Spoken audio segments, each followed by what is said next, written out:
Hi, it's Apex Expo 2022. We're in San Diego. I'm joined by Mark from Siemens. Thanks for coming along. I appreciate it. I mean, the show looks good actually. I mean, there's a lot of exhibitors here. Yeah. Did you get a lot of people on stand yesterday? Yeah, just a little bit earlier than we were expecting. You know, normally we're at one end of the show. Normally I'd expect people coming in about lunchtime in the afternoon, but we actually got people coming in, you know, on the earlier side, which was nice. Yeah. Obviously got a longer day today, so we got started from 9 a.m. until 6. Yeah. So this middle day as well. So hopefully we'll have a little bit more traffic than yesterday. Difficult to know about tomorrow. A very short day tomorrow. Short day, yeah. 3 hours tomorrow. Yeah, that'd be interesting. Yeah. But it's just, I think a lot of people, you know, good to get out. Obviously, we weren't here last year, so you know, we just got 2 years ago to compare to. Yes. Yeah. So a lot's changed in that time. It certainly has. Right. Yeah. And just before we started rolling, you made an interesting point about the impact of new operating systems. Correct. Microsoft Windows 11 is coming out, Yep. so I'm interested to hear your thoughts on that. I know that's obviously every few years we see this with new platforms, and the other thing, and there's the what's that Log4j bug that was flying around. I mean, you know, that just sent shockwaves through security people, where they constantly want to keep up with the latest patches and security. You know, so anything that's you know, becomes a few years old starts to get looked at very, very quickly and closely. So obviously Windows 11 is coming out now, so you know, all the software needs to be validated on that platform to make sure that it's going to be compatible. No guarantee that it's all just going to work. Yeah. So you know, some of the older applications might not be validated on that platform. And so we need to look at those, and so there's an opportunity there to reevaluate in a broader picture, look at the processes that are in place, look at the applications and say, you know, maybe there's an opportunity here to improve those processes and not just, you know, replace them, but reinvent and re-optimize, you know, based on better ways of things are working. You know, as the industry has changed over the last 5 or 10 years, with the advent of single vendor lines, higher mixes, you know, those processes that we had 10 years ago, you know, they may still work today, but now with these new operating systems, Windows 11, and those security updates that keep coming up, those processes may not be still valid in what we're doing today. So let's look at those and take the advantage and not just, you know, replicate what we've done before. Yeah, yeah, and it is a, you know, it's a critical area, isn't it? Because, like you say, if software, you know, patches, security updates aren't applied at the right time, you've got vulnerabilities. Sure. If you've got to know that they work, so that it isn't going to knock anything out of the system. No, absolutely. And it's, you know, any downtime is terrifying, really, isn't it? No, it is, and you know, that production will cost millions. It's not just a matter of, you know, it's a minor inconvenience. You know, some of these, as I said, this later one that we had in the last couple of months sent you know, shockwaves around IT companies because it was so easy to bypass. You know, anyone that had any form of that code in was scrambling to remove it. Yeah. Right. So that shows just how on edge people are on that sort of thing. You know, because it just takes one small piece of malware to get in behind that security firewall, and it can be devastating.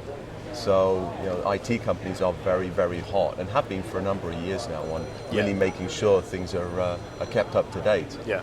So I think but it does give that opportunity as these new operating systems are coming in to just reevaluate and look at you know, not just the process that we had before, but you know, what is the industry doing now? What are the new opportunities? What are the new applications working? How can I coexist with the machines that are out there, and really take advantage of, you know, some of the new software, some of the new processes, and better ways to work. You know, do you think that's there's always been a little bit of, actually, not, you know, just in this industry, but, you know, across the whole business world of actually, let's just patch what we've got, keep it going kind Sure. of thing. And even some banks have ended up in a situation where they've got legacy code that is Sure.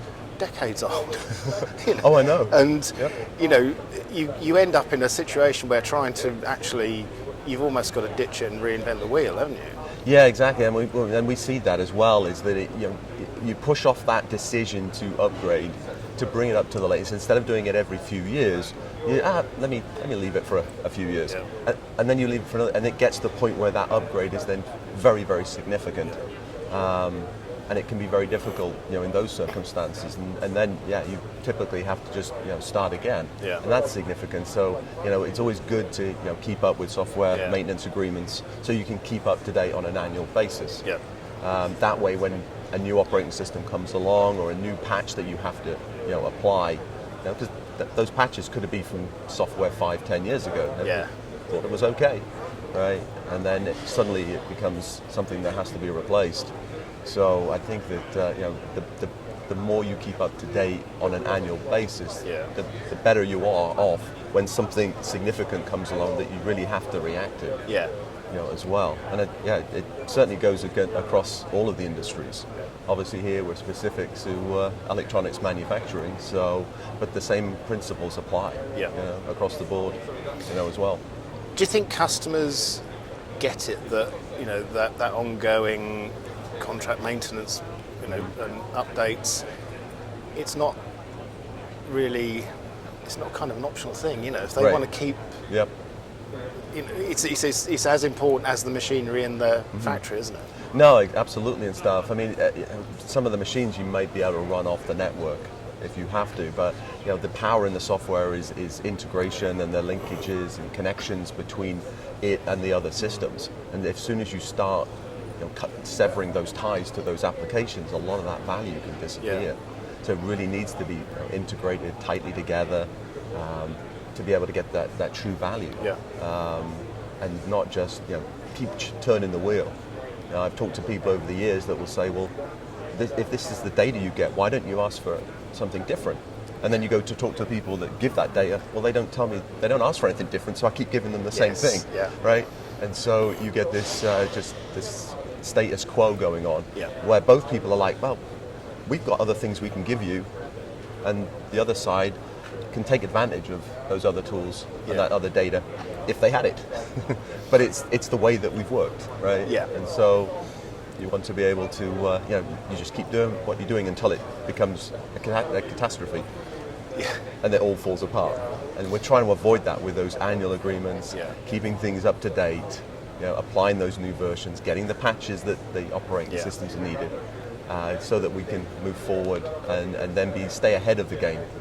Instead of playing catch up when the next malware sort of hits. Which is not a situation you want to be in at all, is it? Not absolutely. Do you think? I mean, some of the size of Siemens, it's very doable. Do you think there's going to be a problem for smaller companies because they won't have the resources to have assigned people to just working on that all the time, will they? Yeah, I mean, fortunately, the smaller companies have less systems that are connected in the first place, so that definitely helps. And a lot of the time we see them with machines that are only a couple of different brands. As the companies get bigger, you start to see many more vendors with different machines and therefore different software. So there's more interconnectivity, more challenges.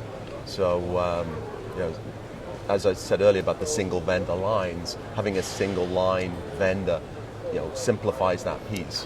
But data is coming in from all over the place. Certainly these smaller companies will have data requirements from dozens, hundreds of customers. And that will have its own challenges and be able to be supported. And some of this data is 10, 15 years old, as well. Just had a conversation just now, actually, before I came to the booth. About some older data. It was nearly 10 years old, and the challenges it was providing. So being able to take that in and handle that in the latest software can always be challenging. Right. And it's certainly something you can throw people at, but that's another big challenge at the moment. Is being able to react with people is very, very difficult. So being able to use the software to do the heavy lifting, Right, which comes back to making sure it's Yeah. going to work on the network and Yeah, with the security that Yeah. we see as well. And increasingly, operating systems have big changes in each iteration, Oh, yeah. don't they? Absolutely. It's not just a few patches and change the look and feel of it. There's fundamental changes under the bonnet, aren't there? So Yep, absolutely. they could have huge implications for everything that's running. No, and we know this is going to happen, right? I mean, Windows 11 is typically 4, 5, 6 years old, compared to Windows 10. Every few years, there's going to be these new service packs, new operating systems, and those can potentially impact our existing applications, depending on how old they are. Yeah. The applications themselves, are developed over 10, 15 years old. Yeah. So they're not, we don't create them in 2 or 3 years and then they last for a couple of years. Yeah. These are long-term applications that need to be maintained as well. So they have to be kept up to date within the development R&D organizations of these companies, because they're very important. To be able to keep up to date, they need to be kept up to date. Yeah. So they will ultimately work on the target machines. Yeah. So there's a need on both sides, as a software vendor to create that, as well on the customer side to keep deploying them, to keep them up to date. Yeah. It's not just about functionality, which is part of our releases. We're improving them all the time, but it's also just making sure that that they are up to date and they will work in the current environment. And everyone is generating huge amounts of data now, aren't they? Oh, huge. That's, and in some ways it's interesting. We've been talking to various people, that a lot of the time it's all the data that can be generated. It takes people to look at it and think, okay, well, we can find this out as well as the things you're interested in there, and what can we do with those things? Yep. It's a bit like when mainframe computers first came out. Huge amounts of storage, but the trick and the companies that succeeded were the ones that could actually extract the data and use it and process it the way they wanted to, wasn't it? So it's very much so. It seems like almost that happening over again. Yep. No, very much so. So, what the people come to the stand, are they, are they on board with this? Yeah, I think so. I mean, we're exhibiting a number of tools. Siemens just did a recent acquisition in the summertime, so we brought them into our stand for the first time, and which is starting to bring on a lot more of the supply chain, an area that's everyone's talking about. Yeah. It's definitely the big buzzwords at the moment is how it's sourcing components and how do you do that and what the challenges are and finding alternates when they can't get them. So that's going to be an area we're looking at moving forward with what we're doing with supply frame. So that's definitely bringing some people to the booth. We're also continuing our software development in the area of big data in the manufacturing area and our shop floor tools. And then the design to manufacturing. Fundamentally, we're talking about electronic designs. Yeah. So we need to be able to handle that information, keep that up to date, to be able to extract this information and push it into the manufacturing floor, and do it as efficiently and as best as we can. Yeah. And as I say, keep all of that up to date. When there's a lot of all moving pieces. There is, yeah. In this different area, a lot of different interfaces, because when you're not just software to software, but in the software into the machines into the software as well. Yeah. As we see around the exhibit today, there's an awful lot of vendors here, right, and all doing very similar things and all unique capabilities that people are deploying around the world. Yeah, software is the key to making all of it work, isn't it? Without that, you've got nothing. You've got back to a set of dumb machines. Nobody wants to go back there. No, exactly. So the edge is always in the software. Yeah. Well, hope the rest of the show is good for you. I appreciate it. Thanks for spending time to talk to us. That was really interesting. Yeah. Yep. Thanks. Thank you. Appreciate Cheers, it. man.